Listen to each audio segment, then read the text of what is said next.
حاضرین مجلس، بات ہماری چل رہی تھی ہجرت کے بعد والے حالات۔ آج ہم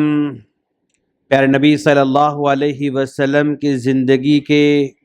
ہجرت کے 5ویں سال میں ہم داخل ہونے جا رہے ہیں، جس میں سن 5 ہجری میں پیارے نبی صلی اللہ علیہ وسلم کے ساتھ کیا کیا حالات پیش آئے، ہم روزانہ تھوڑا تھوڑا جائزہ لیتے رہیں گے انشاءاللہ۔ اس سن 5 ہجری کے اندر اللہ کے رسول صلی اللہ علیہ وسلم کو بہت ساری خوشیوں کا بھی سامنا کرنا پڑا اور بہت سارے غموں کا بھی سامنا کرنا پڑا۔ آج ہم جس واقعے پر اشارہ کرنے جا رہے ہیں وہ غزوہ بنو المصطلق کے بارے میں ہے۔ پیارے نبی صلی اللہ علیہ وسلم جہاں مدینے میں رہتے ہیں، اس 100 کلومیٹر کے فاصلے پر قبیلہ بستا ہے، اور وہ قبیلہ بنو المصطلق جو ہے قبیلے کا نام ہے۔ وہ قبیلہ بڑا مالدار قبیلہ ہے، طاقتور قبیلہ ہے، اثر رسوخ والا قبیلہ ہے۔ اس قبیلے کو ایک جھوٹی خبر ملتی ہے کہ نبی ان پر حملہ کرنے والے ہیں، ایک جھوٹی افواہ ان کو پہنچتی ہے۔ حالانکہ اللہ کے رسول کا کوئی ارادہ نہیں تھا حملہ کا اور چڑھائی کا، جنگ کا کوئی ارادہ نہیں تھا، بلکہ اللہ کا رسول مدینے میں خاموش ہیں، لیکن اس قبیلے کو ایک جھوٹی خبر پہنچائی جاتی ہے کہ محمد ان پر حملہ کرنے والے ہیں۔ تو وہاں کے سردار نے جب یہ سنا کہ نبی ان پر حملہ کرنے والے ہیں تو اس نے سوچا کہ بھئی نبی یہ محمد ہم پر حملہ کرنے سے پہلے ہم ان پر جا کر حملہ کریں گے، ہم ان پر اٹیک کریں گے۔ اس طرح اس نے تیاری شروع کر دی۔ جب اس نے تیاری شروع کر دی تو اس کی تیاری کا پتہ اللہ کے رسول صلی اللہ علیہ وسلم کو ہو گیا کہ وہ اس کو ایک جھوٹی خبر پہنچی کہ ہم اس پر حملہ کرنے والے ہیں، حالانکہ ہم حملہ کرنے والے نہیں تھے۔ اب وہ پلٹ کر ہم پر دفاع کرنے کے بجائے وہ ہم پر حملہ کرنا چاہتا ہے۔ تو اللہ کے رسول نے کہا جب وہ ہم پر حملہ کرنا چاہتا ہے اپنی غلط فہمی کی وجہ سے، تو ہم آگے بڑھ کر اس کے حملے کو روکیں گے یا اس پر ہم حملہ کر دیں گے۔ اگر وہ ہمارے ساتھ مقابلہ کر لیتا ہے تو ہم دفاع کریں گے، یا اگر وہ تیاری جاری رکھتا ہے تو پھر ہم اس پر حملہ کریں گے۔ اللہ کے رسول صلی اللہ علیہ وسلم لگ بھگ 1000 صحابہ کرام کو لے کر بنو المصطلق کے قبیلے کی طرف آگے بڑھتے جا رہے ہیں،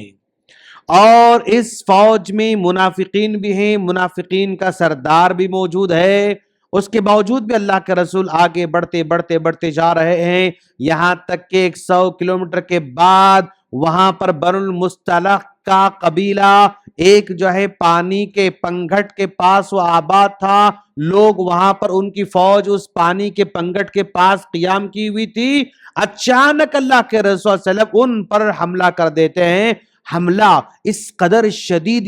شدید تھا کہ وہ سنبھل نہیں پاتے ہیں، بنو المصطلق کے لوگ سنبھل نہیں پاتے ہیں، بلکہ تھوڑی ہی دیر میں وہ لوگ تتر بتر ہو کر بھاگنا شروع کر دیتے ہیں، اور اس جو ہے بھگدڑ میں مشرکین کے اس قبیلے کے 10 لوگ مارے جاتے ہیں، اور اللہ کے رسول کے ساتھیوں میں سے صرف ایک صحابی شہید ہوتے ہیں۔ اس کے بعد جب وہ لوگ بھاگ کر چلے گئے تو بہت سارے لوگوں کو قیدی بنا لیا گیا، اور قیدی بنانے کے بعد مال غنیمت مسلمانوں کو ملا، صحابہ کرام کو ملا، لگ بھگ 2000 اونٹ جو ہے صحابہ کرام کو ملے، مطلب اس قدر وہ مالدار قبیلہ تھا، اور 5000 بکریاں جو ہے ان کو ملی مالی غنیمت کے طور پر۔ اس قدر زیادہ مالدار وہ قبیلہ تھا، لگ بھگ 100 لوگ قیدی بنا لیے گئے، اور ساتھ ساتھ میں ان قیدیوں میں سردار کی بیٹی جویریہ ان کا نام تھا، وہ بھی قیدی بنا لی گئی اور قیدیوں میں شامل کر آ گئے۔ اللہ کے رسول صلی اللہ علیہ وسلم نے مالی غنیمت کو پورا کا پورا تقسیم کر دیا، اونٹوں کو تقسیم کر دیا صحابہ کرام کے درمیان، اور بکریوں کو تقسیم کر دیا۔ جو قیدی بن کر آئے تھے وہ قیدی بھی تقسیم کر دیے گئے۔ یہ جویریہ جو کہ سردار کی سب سے ذہین، فتین اور خوبصورت بیٹی تھی، وہ بھی ایک صحابی کے حصے میں آ گئی، صحابی نے دیکھا کہ بھئی یہ قبیلے کے سردار کی بیٹی ہے، اب اگر میں اس کو آزاد کر دوں گا اور اس کے بدلے میں پیسے مانگوں گا تو کافی بڑی رقم مجھے مل سکتی ہے، کافی بڑی رقم مجھے مل سکتی ہے۔ تو انہوں نے کہا اگر تم میرا فدیہ دے دو گی، اگر مجھے پیسے دے دو گی، میں تمہیں آزاد کر دوں گا، میں تمہیں آزاد کر دوں گا۔ تو اب ان سردار کی بیٹی جویریہ کے پاس پیسے کچھ بھی نہیں تھے۔ انہوں نے سوچا کہ بھی اگر پیسوں کے مقابلے مجھے آزاد کیا جا رہا ہے تو بہت اچھی بات ہے، کیونکہ میں سردار کی بیٹی ہوں، میں غلام بن کر زندگی بسر نہیں کر سکتی، اگر میں کسی کے پاس رہوں تو غلام بن کر رہنا پڑے گا، لہذا مجھے غلامی منظور نہیں، مجھے آزاد ہونا چاہیے۔ اس نے سوچا سوچا سوچا، اس کے بعد اللہ کے رسول کے خیال آ، کہا کہ میں نے آپ محمد کے بارے میں بہت کچھ سنا ہے کہ وہ بہت رحم دل ہیں، مدد کرتے ہیں، بہت کچھ کرتے ہیں، چلو میں ان کے پاس جاؤں گی۔ اللہ کے رسول کے پاس آئے، آ کر کہا محمد آپ جانتے ہیں میں سردار کی بیٹی ہوں اور ہمارے پاس عزت اور وقار کا بہت بڑا مسئلہ ہوتا ہے، میں غلام بن کر آئی ہوں، لہذا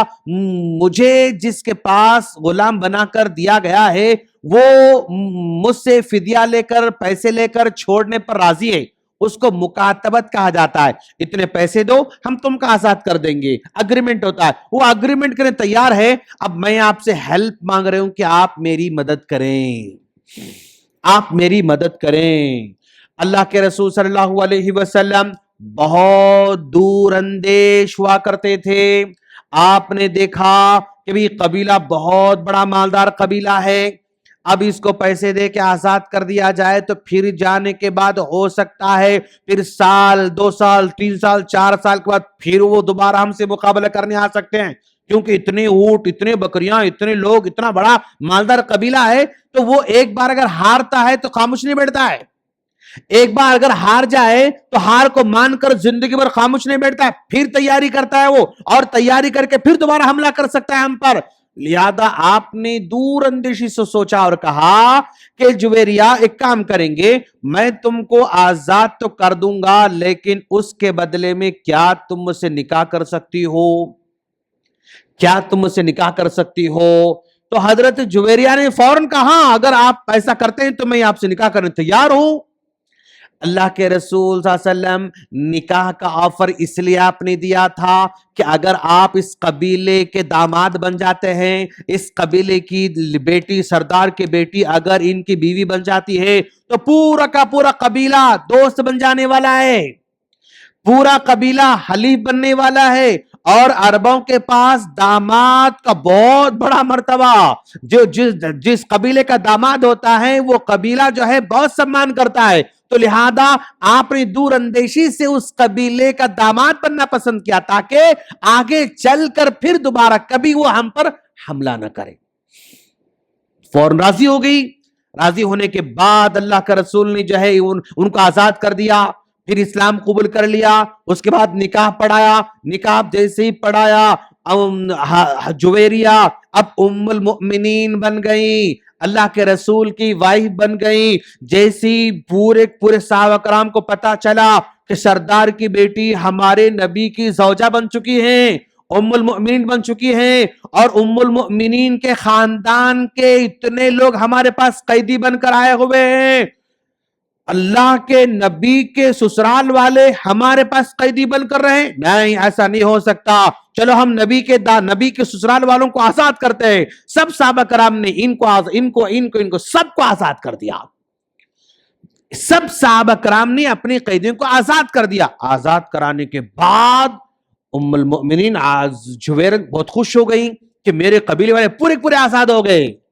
قبیلے والے پورے آزاد ہو گئے، اور ان کے والد کو پتا چلا، سردار کو پتا چلا، وہ تو بھاگ کر چلے گئے تھے کہ میری بیٹی نبی کے زوجہ بن چکی ہیں اور انہوں نے اس کے بدلے میں پوروں کو آزاد کر کے چھوڑا ہے، تو وہ بھی خوش ہو گئے، اور ہونے کے بعد انہوں نے بھی اسلام قبول کر لیا۔ تو ایک اللہ کے رسول کی دور اندیشی، ایک حکمت کی وجہ سے پورا قبیلہ اسلام قبول کر لیتا ہے اور پورے قبیلے سے دوستی ہو جاتی ہے، پھر دوبارہ کبھی بھی ان سے جنگ کا خطرہ نہیں، ان سے لڑائی کا خطرہ نہیں، ان سے مقابلے کا خطرہ نہیں، یہ پورا کا پورا قبیلہ امن اور چین میں آ گیا، اور مسلمانوں کو اس قبیلے سے اب کوئی خطرہ نہیں۔ اس طرح اللہ کے رسول کی حکمت نے ایک لڑکی کی شادی کی وجہ سے پورا قبیلہ، پورا مدینے کا ایک بڑا حصہ اللہ کے رسول کا موتی اور وفادار بن جاتا ہے۔ یہ خوشی ملی اللہ کے رسول صلی اللہ علیہ وسلم کو اس سفر میں کہ نکاح ہوا، اتنے لوگ اسلام قبول کرے، قبیلہ اسلام قبول کرتا ہے، لیکن اسی سفر میں ایک بہت بہت بہت بڑی غم والی خبر بھی پیش آتی ہے۔ اسی سفر میں اللہ کے رسول کی زندگی کا سب سے بڑا تکلیف دہ مرحلہ بھی وہ آنے والا ہے،